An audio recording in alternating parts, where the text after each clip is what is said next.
Here's the question I think is on so many Americans' minds. They saw the list that we read here earlier on in our opening statements, all the things Google has done. Google is siding with the World Health Organization over anyone who disagrees with them, even though the World Health Organization obviously lied to America, obviously shills for China. Google's siding with them. YouTube is siding with them. We have the history of all the things Google has done and the history of what happened in 2016 in the election, where they obviously, according to one of your multicultural marketing executive, tried to help Clinton.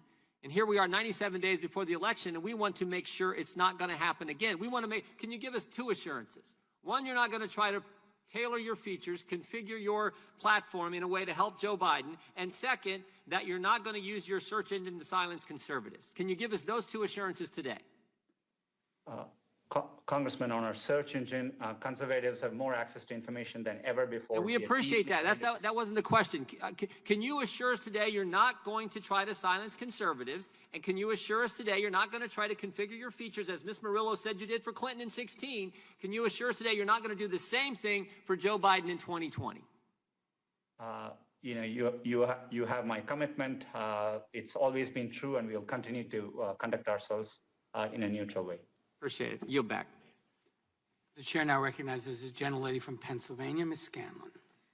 Thank you, gentlemen. I'd like to redirect your attention to antitrust law rather than fringe conspiracy theories.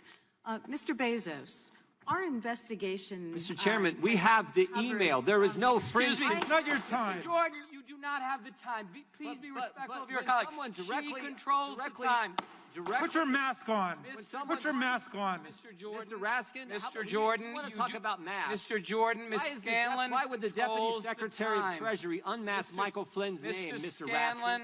And what I want to know is, when someone comes after my motives for asking questions, I get a chance to respond. The gentlelady is recognized. Thank you, Mr. Chairman.